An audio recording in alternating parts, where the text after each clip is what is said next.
за. Откривам настоящата среща по проекта СТИНА с надеждата, че ще допринесе за успеха в изпълнението на дейността на проекта. Това е първият проект на община Перник в европейски програми и един от първите за Република България в програмата Югоизточна Европа. Изпълнението на проекта започна преди 2 години.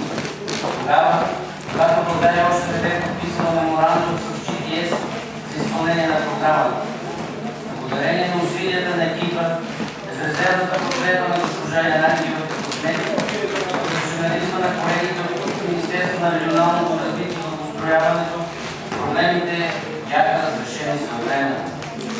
Сега на тази среща участват над 30 партньори от Унгария, Италия, Словения, Румъния, Словакия и Гърция.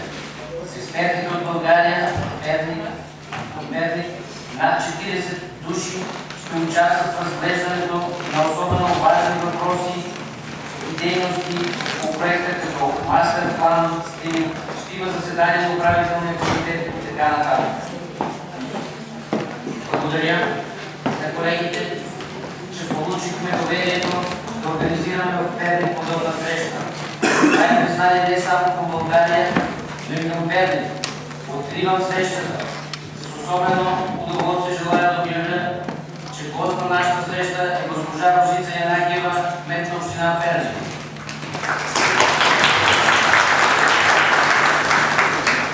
Ирина Рангелова, представител на Министерството на регионалното развитие и благоустройството, така нареченият National Contact Point.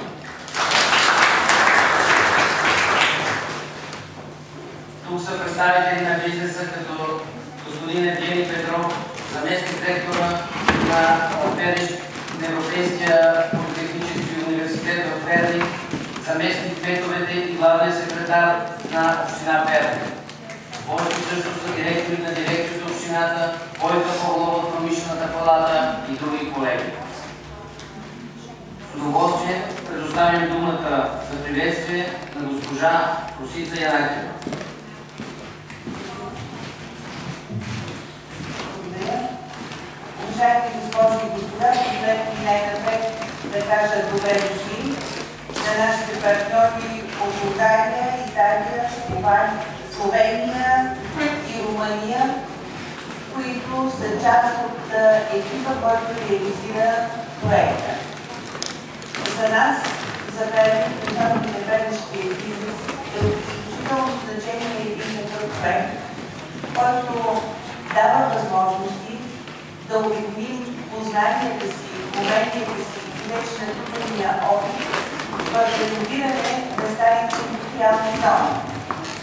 В Югоизточна Европа, предполагам точно така както и в България, процесите на преструктуриране на собствеността и преструктуриране на икономиката специално доведоха до създаването на нови предприятия, на нови производства на територии, които в минало време са били заети от мащабни производства, какъвто е случая с пернишката фирма Стомана.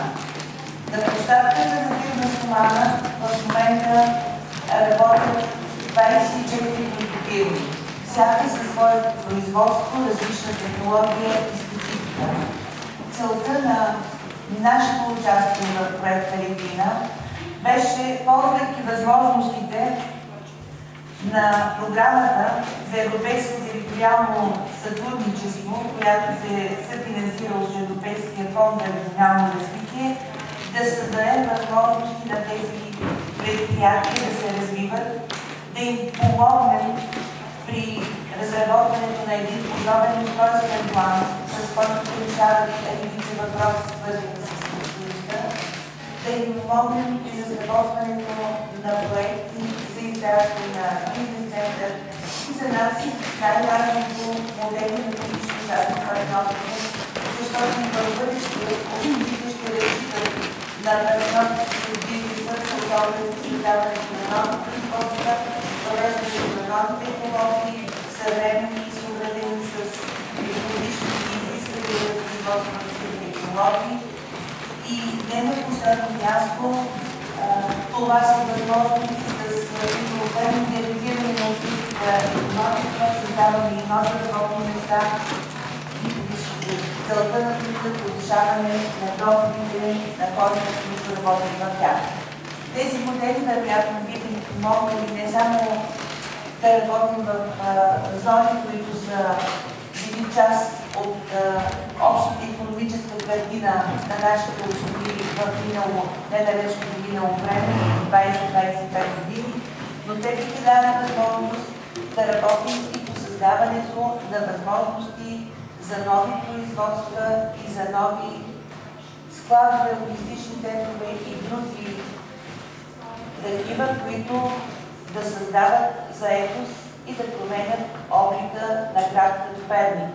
Един силно развит индустриален град от недалечно минало и убедена съм силно развит индустриален град в близко бъдеще.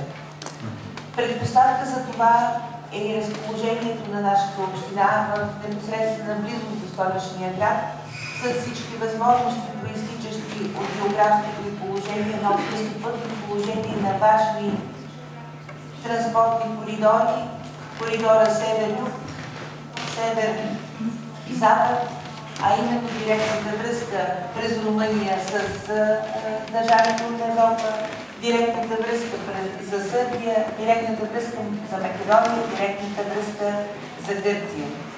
Надявам се, че на днешната среща вие ще успеете да споделите и опита, който имате, да намерите верните пътища за успешното довършване на този проект и надявам се, че с този първи проект за Перник, финансиран директно от Европейската комисия, ще поставим началото, и на бъдещо сътрудничество, което би било в полза на всички партньори. Желая ви успешна работа! Аз бих желал да предоставя думата на архитект Тибор Полански, ръководител на проекта.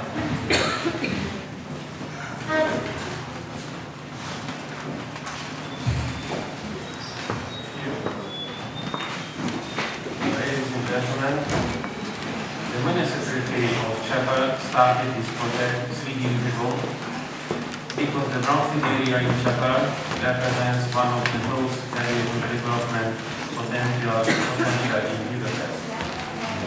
Shepherd's originally aims with the Retina project was to reach a method for a local government to levelize brownfield areas and offer a solution in setting key aspects of development by the exchange of knowledge and expertise.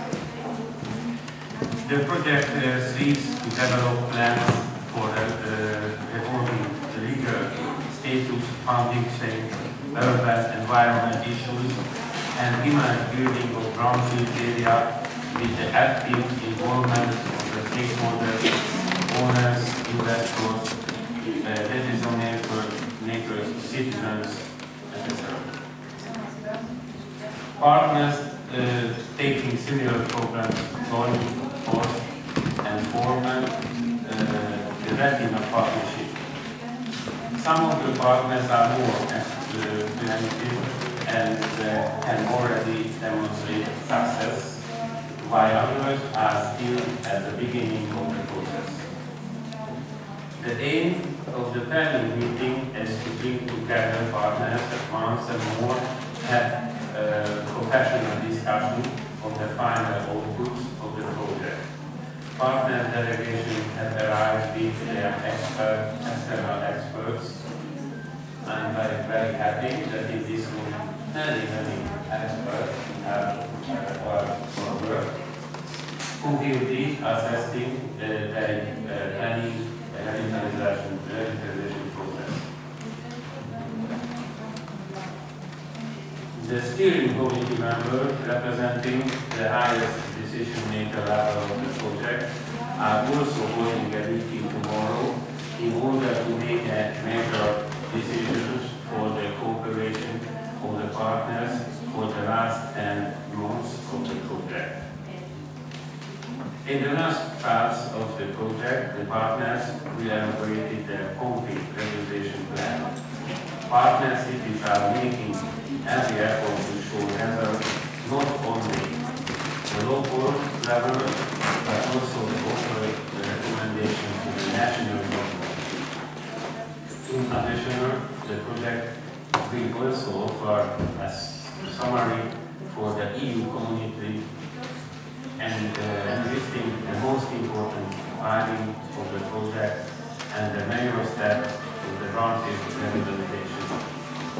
So very shortly, this is our duty in these days here, and we together with the partners that are here, we have many fundamental studies, and now we started the so-called and heard about earlier about the master plan, which is the basic tool for the revitalization plan. Thank you very much. That I speak about 4 things.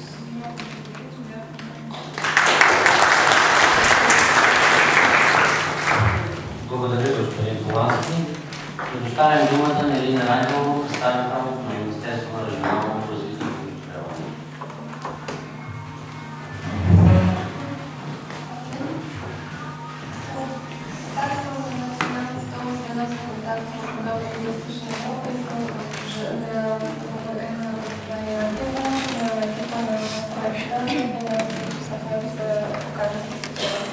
В тази партньорска среща.